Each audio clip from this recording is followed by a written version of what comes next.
and thank you for listening to the Parable Podcast. I'm Danielle Zapchenk. Today, you're going to meet Tina Morales, who is a new friend of mine from Atlanta. She is a therapist that specializes in couples counseling.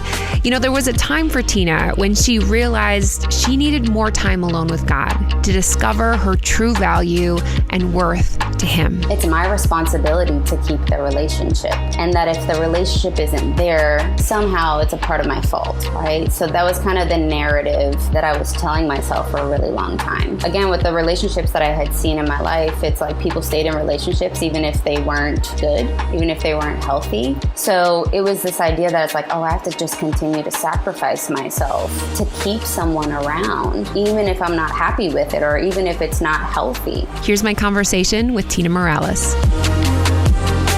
All right. Well, welcome, Tina Morales, to the Parable Podcast. Tina, I'm so glad that you are with me today. We met at a boot camp. Don't worry, we were not doing any exercising, if anyone was worried. No.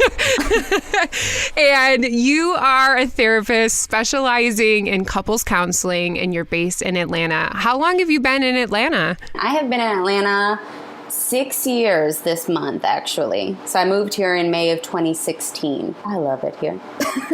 So you specialize in couples counseling. Before I ask you how you got into that, is there like a couple that you remember either from your life or on TV or movies that you like, this couple, like this is the couple I admire a lot? Oh, that is a great question. Okay, so as we'll probably get into in my story, I actually experienced the opposite. So I experienced a lot of like unhealthy, dysfunctional relationships. And I think I realized like there has to be more to this from a very young age. So when I did see couples that seemed like they were healthy, I think I just noticed certain things about that. So I noticed like there was like playfulness and like they actually liked each other.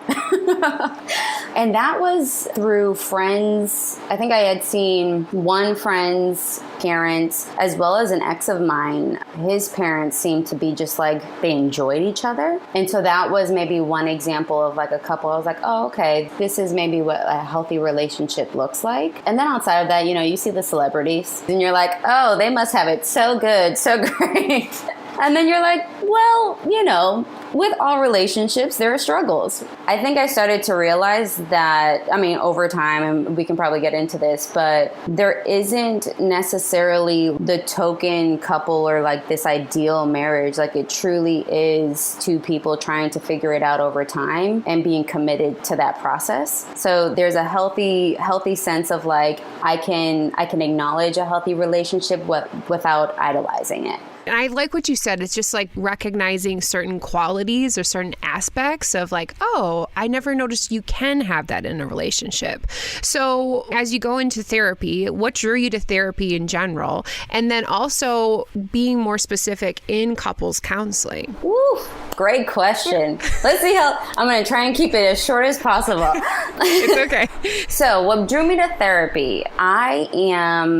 From a very young age, I was a very curious child. Like everything amazed me. I was always like really like the investigative type. I wanted to figure things out. I think if I wasn't a therapist, I would probably be like a CSI type forensic person. Like I just want to figure things out. There's a close family member of mine was in a relationship with someone who was in a different country. And I remember witnessing this family member's body respond to just talking to this person who was in a different country. And mind you, it was a negative response. This wasn't a healthy relationship. So of course, here again, this is what I experienced over time. So I remember just being like, one, heartbroken, witnessing that, but then two, very curious as to like, how can someone in a different country impact someone's physiological being? And so I was 12 years old at the time, and I was like, you know what? I am studying psychology. I need to understand why we do the things we do, how we're wired, just really learn the ins and outs of like the human brain and human being. That's what got me into psychology in terms of like learning about that piece. That was my undergraduate degree. After graduating from college, I took some time off, which I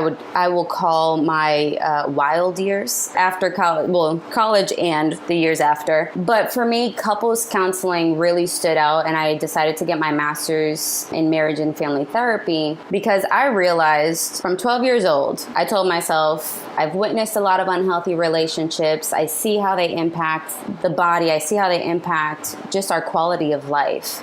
And I was committed to saying, you know what, that's not going to be me. I am not going to get into a relationship that's going to be unhealthy. I'm going to do something very different from what I've seen in my family relationships. And of course, I just repeated what I saw, right? So, we repeat what we're familiar with because that's just as we're wired. We are literally attracted to what we're familiar with, even if it's uncomfortable. So I got into a fair share of my own unhealthy relationships. And there was just a moment that I had about 6 or 7 years ago where I came back to my faith because I grew up in church, but again, had my wild years. So, I recognized, there was this kind of stripping away that happened as I came back to my faith. That was essentially God telling me, like, listen, all these things that you've been filling yourself with that you thought could fill this void that maybe you've had, that's not it. Truly what you're seeking, truly what you're searching for is me. Only I can provide you with all these things that you're searching for in relationship, in money, in different pleasures. Like, I'm the one that can provide that. So when I got back into church and I started truly learning what a relationship with Christ was actually like, I recognized, like, okay, relationship truly is at the core of everything. And I wanted to specifically learn, like, okay, how do we have healthy relationships, not only with our Creator, but then also healthy relationships with the important people in our lives. So I went to a graduate program specifically looking to specialize in marriage and family therapy, learning about healthy relationships, but also a program that was integrated with Christian faith. And so I found that program here in Atlanta where it integrated both. And that's essentially what led me to that degree program in marriage and family therapy, focusing on couples counseling, but also integrating faith into it. That's cool, Tina, because it kind of goes back to what you're talking about before in that relationship that you saw, that there was that physical response. When we have that relationship with Jesus, there is a physical response because of what he does in our life. And obviously it is over time. It's at different moments. It comes in seasons, depending on how we're acting. But that's true. It's this relationship and it is a part of everything. I do have some more relationship questions, but I'm going to let you get into your story first because I think maybe that it will tie in. So Tina, what kind of parable story do you want to share with us today?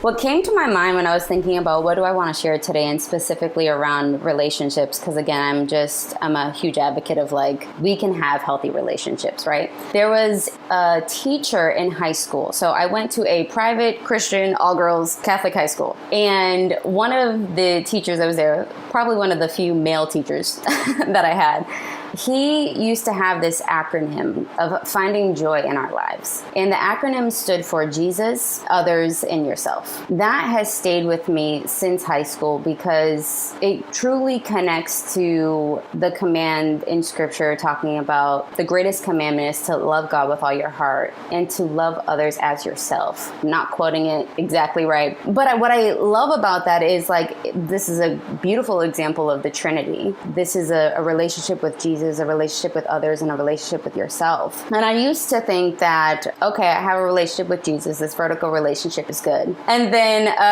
with others, I was just like, okay, I truly thought it was give them everything and prove yourself to them. Prove that you can love them better than they can love themselves, or that you can love them in a way that no one else has ever loved them. And it very much was coming from a place of lack for me, or a place of truly desiring to fill a void within myself. Like, I have this need to feel seen or validated or accepted or worthy. And I thought I could prove that by loving other people. But what I learned when I was in graduate school, which completely shifted my view, was this idea of loving yourself as a part of that equation. And we love our neighbors as ourselves. And it was really weird for me at first because I was like, oh, I don't think I've ever looked at what it meant to love myself in this entire process. So I went through a journey of that stripping away season, which was right before graduate school, but kind of led into graduate school, where God was really showing me like, hey, I know that you want to fill your time and fill your space with other people and what you're doing for them or what you can just distract yourself with. But he showed me that like truly where all that will come from is when you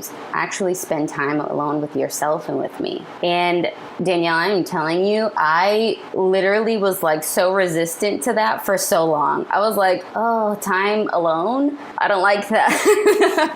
I was like, solitude felt like evidence of my lack of worthiness, right? Solitude for me was just like no one's around because they don't want to be. And so it was really hard for me to spend time just with myself. Tina, why do you think that you were having such a time being alone? Why were you putting so much importance on others? Did you like see that in how you grew up? How did that happen for you? So I grew up in a family where I come from a Puerto Rican background, so Hispanic cultures, we are just very like family oriented. Everybody comes together and we kind of do everything together. But I think a big part of it was my parents divorced when I was 8, and it was very confusing for me. I didn't know why. It seemed very sudden, and it was just very confusing and very, very hurtful. But there was a lot of unanswered questions. So I think a big part of what I learned from a young age was it's my responsibility to keep the relationship, and that if the relationship isn't there, somehow it's a part of my fault. That was kind of the narrative that I was telling myself for a really long time. Again, with the relationships that I had seen in my life, it's like people stayed in relationships even if they weren't good, even if they weren't healthy. So it was this idea that it's like, oh, I have to just continue to sacrifice myself to keep someone around, even if I'm not happy with it or even if it's not healthy. So I think from a really young age, I just learned that having a relationship or being in a relationship was somehow evidence of worth. So to be alone or to be outside of particularly a romantic relationship was literally saying something about myself that either I wasn't good enough or I was too much for somebody or whatever it may be. So that was a really deeply ingrained message that I had to work on. And I think through my relationship with Christ and in that solitude, that's where a lot of like the refinement happened. This refinement of like, you actually are enough. I've called you. I love you. I've chosen you. And I actually call you my masterpiece. And I was like, what? I was like, wait a second. I'm like, it was so confusing to me at first. Like, it was truly hard for me to wrap my head around. And it makes me think of like the story of Moses and how he's just like, you sure you want me to do this? Like, I can't do this. Please choose anybody else. Like, I'm not worthy enough. I'm not skilled enough. I'm not, this message of I'm not enough, I'm not enough, I'm not enough. And that's just been a theme throughout my life. Well, thanks for sharing that, Tina, because I think that is a piece that people forget because we don't have that time of solitude or just letting that barrier or that wall down to recognize there's some deeper rooted issues behind why we can't even be fully into a relationship or allow us to love ourselves. So that's really good. What was one of the like tools or anything that you started using for like stripping away to recognize to be in solitude with Jesus more and more? At first, it was kind of forced on me. The Lord was just like, if you're not going to do it, I'm just going to make it happen. Right? One of the things I can say, and this was something that I learned in therapy, was for me, it was Sundays. For whatever it was, every Sunday, I always tried to find something to do, like to keep myself busy. It felt like Sundays were like that day of rest. And I just was just like, I'm not trying to do it. So one Sunday, I recognized, I was watching the service online that day. I was doing some work for grad school. I had been emotional that day. I was watching TV. Like, I was just doing a whole bunch of randomness. One thing that I learned that day was, and I truly feel like this was just like the Holy Spirit talking to me, was you've experienced highs and lows today. You've experienced so much. And in that moment, I remember feeling like, the Lord was telling me, like, I don't want you to forget this day because I've been with you this entire day. And a great visual image that a therapist had shared with me was envisioning the Trinity kind of surround me and surrounding me with, I am here for you. I am surrounding you. Like, you are not alone in this. And kind of thinking of like a blanket as like a blanket around me. That right there for me was like very comforting, very soothing, and very eye-opening to realize I'm not alone, even when I am physically without other people. That for me was probably one of the greatest tools. So from that moment, he started stripping away, and obviously that was over some time. It wasn't immediate, like the next day I'm healed. So coming out of that, what did that look like? So coming out of that, when I realized, okay, all these things are being stripped away from me, it really helped me to recognize that if I have my relationship with Christ, if I am truly focused on Him, I recognize like, okay, He's the one that's providing everything anyways. So whether it's here with me or whether it's taken away, I can rest knowing that I'm in relationship with Him and that He will provide whatever it is that I need. What it also did for me was when I started dating again and when I started getting into a relationship again, it gave me a greater sense of, one, compassion for myself when things were hard or when I felt that tug to feel like I have to prove my worth to this person. But then two, it also helped me to kind of stand in confidence saying, you know what, this is who I am, this is what I come with. And if this person maybe doesn't like an aspect of me, or if this person in my mind rejects a part of me, that it's okay to lose a relationship over this, because this is the fullness of who I am. And I have learned in my solitude to accept and to love and to be patient with all parts of myself. And in that, I feel like that was a gift that I was able to bring in relationships, where when I'm able to love and accept and embrace the fullness of who I am, one, that exudes out of me in terms of like, you're either going to love and accept and embrace the fullness of who I am, or you're not. And that's okay. But also now I'm able to offer that out of abundance and out of like an overflow rather than out of a need and out of a deficit. So coming out of that season truly just helped me learn how to do relationships so differently. Have you seen like that kind of sneaking back into your life over the years? I was talking to a friend the other day. There's that Bible verse about the thorn in Paul's side. Yeah. I think it's Paul too. Yeah. And so there's that thorn, and it's always sometimes God keeps it there because He wants us to remember when we have that thorn to draw closer to Him.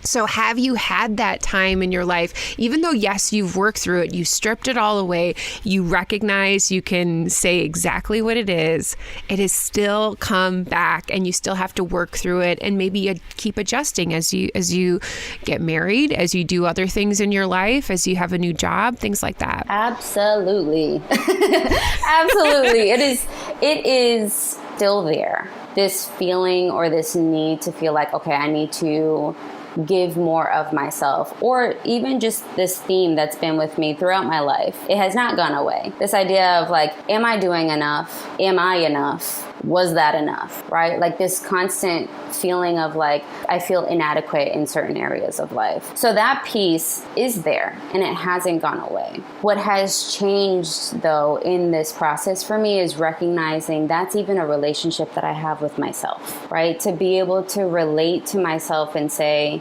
okay, I recognize that this is there. I recognize I have this feeling, or I recognize that I feel this pull to maybe feel like I need to do more. But how can I relate to myself differently and have a different conversation with myself, right? Which literally has looked like, all right, T, I know that you feel inadequate in this area, and I know that this is really hard, but even if it wasn't, what does that mean for you? It's okay. You are not less worthy.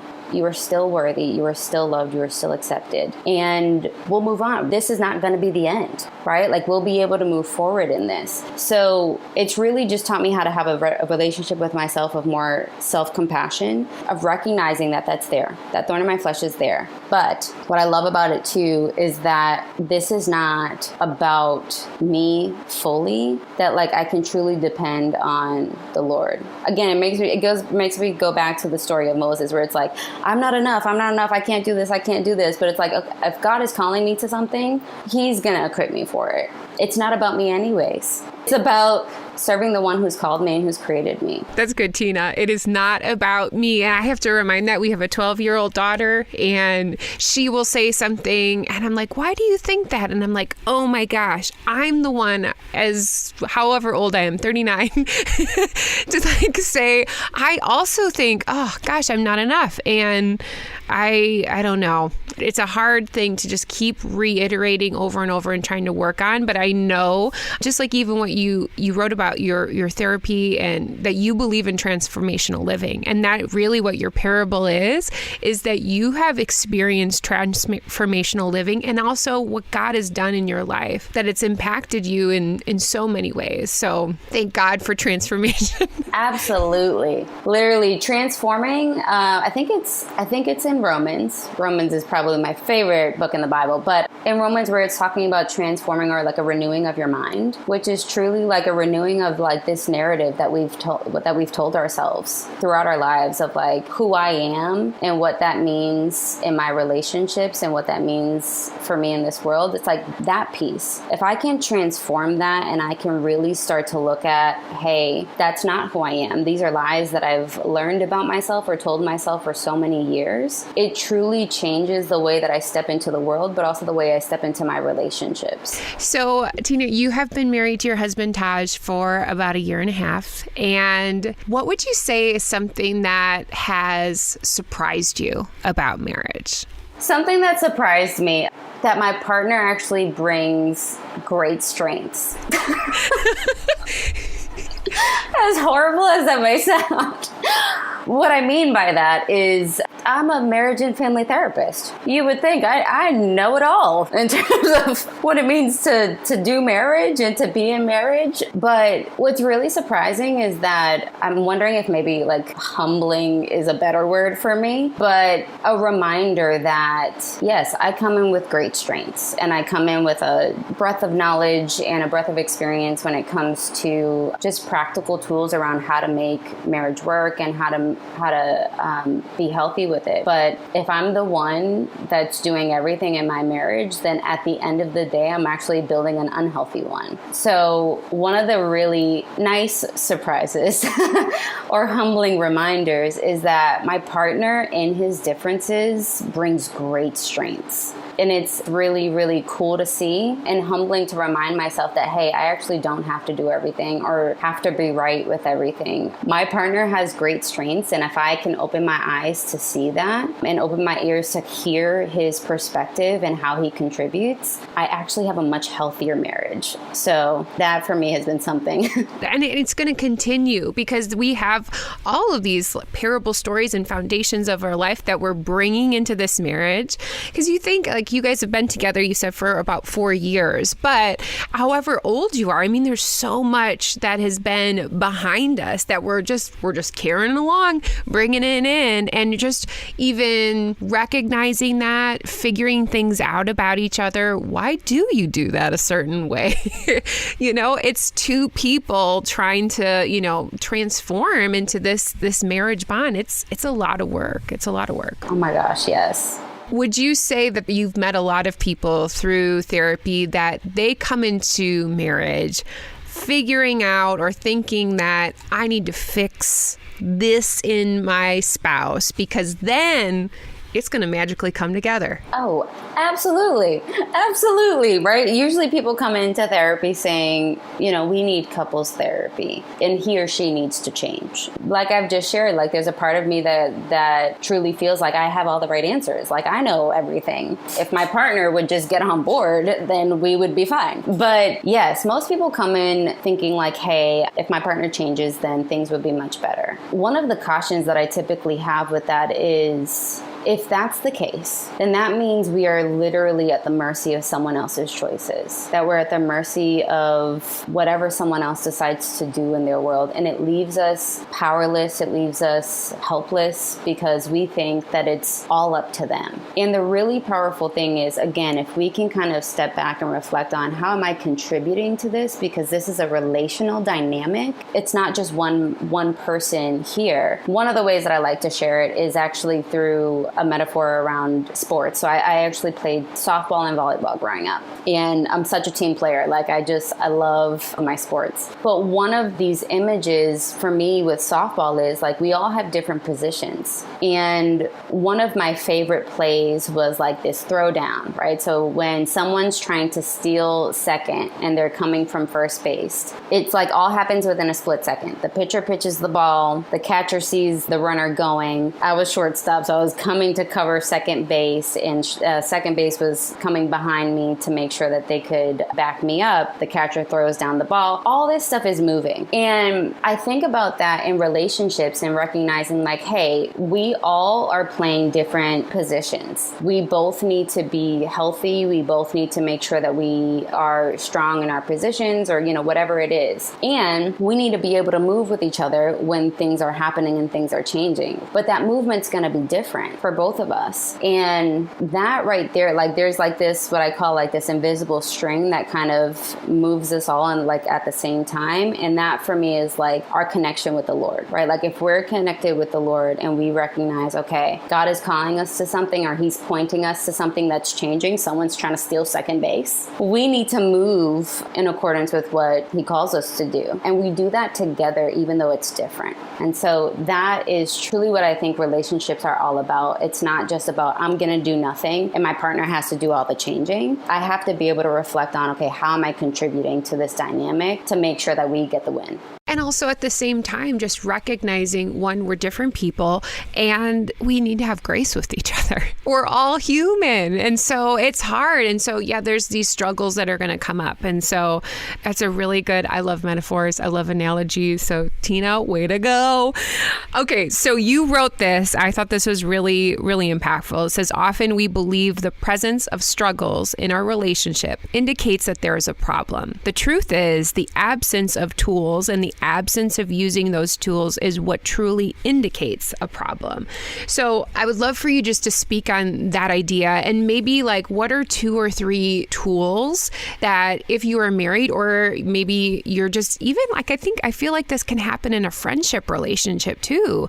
What are some tools that we can come alongside and recognize, hey, maybe I should use this to get around whatever struggle we're going through? Sometimes couples, what the first part of that, of what I shared, is sometimes couples think like, okay, if we don't have any conflict, that means we're good. And I'm like, oh no, red flag. We need to talk about that. Because no two people are in agreement all the time, right? And conflict is just disagreement. Because conflict for some people, at least for me, meant like yelling, screaming, just everything all chaotic. That's not what conflict is. Conflict just means two people with maybe 2 differing views on a certain subject or topic. So the absence of struggles or the absence of conflict does not equate to health. The problem is the fact that like, okay, maybe we're not addressing conflict, which I think can be equally as damaging, because that means someone maybe is not voicing their concerns, their desires, their wishes, whatever it may be. And I think it's important for both people to show up fully in a relationship to make it healthy. So how can we show up fully? Showing up fully in a relationship, one, can really start with,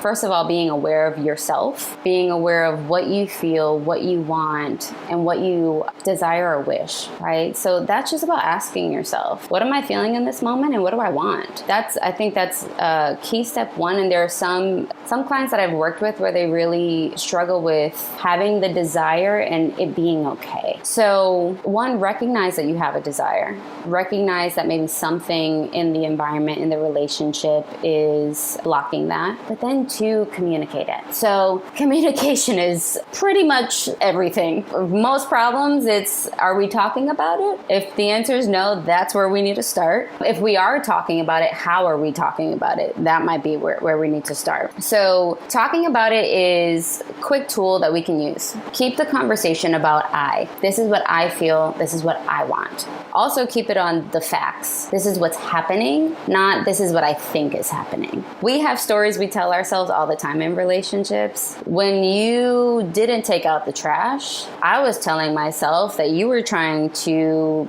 push a nerve or, whatever it was, like you were intentionally trying to prove a point to me or like whatever it is. Just that the trash wasn't taken out and I felt really agitated about that and I really wish that you would take it out. Can we talk about that? So that's one thing, kind of keeping the conversation about this is how I feel and this is what I want. And then two, remaining curious. Again, those narratives that we're telling ourselves may not be true. What if I asked my partner questions versus criticizing them based off of what I thought was happening? Remain curious and recognize that they have a world as well inside of them, same way that you do. And be open to listening and hearing their world. I think that's super important, and to not impose your world on them as if it's their own. Those would be a couple of tools that I would share. Tina, that's great because I think I'm the type of person that just creates these stories in my head. I don't know if I'm just very imaginative or I think like people are attacking me or something. I don't know what's happening. But, Eric and I have been married for 15 years. And I think I still do that. Be like, oh, well, why didn't he say anything about that? And, it is up to that communication. That is key for us and just key for any relationship of just saying, this is what's happening in my head. And he's just like, that's absolutely not true. So yeah, just putting it out there, because I think if we let it fester, if we let it just kind of get in there, it just becomes a part of what you believe. And that just completely changes our foundation. So can I share another tool? Because I actually love what you just, another tool that I would say, because I think a lot of times, especially when we've been in relationship for a while, it becomes really easy for us to kind of just get comfortable with like, okay, this is kind of our routine, our structure. And what I share with couples from the very beginning is it's a lot easier for us to share what we don't like and what we want more of. And we forget that we also need to like sow into this relationship in terms of like appreciation about what I do like. And so one of the things that I share about research is there's a 5-to-1 ratio with this, what we call an emotional bank account within a relationship. For every one withdrawal, which is any negative encounter, any criticism, anything like that, we need to have at least 5 deposits. So 5 deposits of appreciation, of gratitude, of, any sort of love that we can share with our partner. So I try to make it a game of like, how much appreciation can you share with your partner in a day? And how often can you do it throughout the week? Because it also takes away some of the sting when we do have requests or desires from our partner that may not feel as good. Well, Tina, thank you so much for just sharing your heart, what you've learned and what you're continuing to learn. If people want to get connected to you, how can they do that? And also, do you take couples counseling online, or do you just do everyone in just Atlanta area only? So I'll answer the second question first. I do see couples online, but they do have to reside within the state of Georgia. And that's just licensure things. We are changing that. Hopefully that'll change soon. But if people want to find me, I'm on social media, Instagram, Facebook, LinkedIn at Living in Light LLC. And then my website is just livinginlightllc.com. So that's where they can find me. Thank you so much, Tina, for being a part of the show today. I love Tina's insight in the world of relationships and how even we have a relationship with ourselves. If you want to be able to reflect some more around what we discussed with Tina today, just grab a journal and utilize these reflection questions. Number 1, God can transform our lives. Spend some time thinking and thanking God for his transformation in your own life and where he's trying to uncover other areas for you to discover. Number 2, in what relationships are you trying to prove yourself? Are you trying to hold it all together like Tina talked about and sacrifice yourself? I want you to pray and listen to God to see if there's any changes that you need to make to help you understand your mindset. Thank you so much for listening and being part of the Parable Podcast. One of the ways that you can help this show is that just by joining the email list, you get to hear some great stories, some of the things I don't share here on the podcast. Just think of it as a little encouragement in your inbox just once a month. You can also subscribe to the show wherever you listen to podcasts, whether on Apple, Spotify, or even over on YouTube. If you leave a rating or review, that would be so helpful to us. It just helps others find out about the podcast. If you have any questions or you want more information about today's episode, all of the show notes are at daniellezapchenk.com. That's Zapchenk. That'll do it for today. Thank you so much for spending time with me. Remember, your parable showcases the relationship that God has with you. We'll see you back again next week on the Parable Podcast.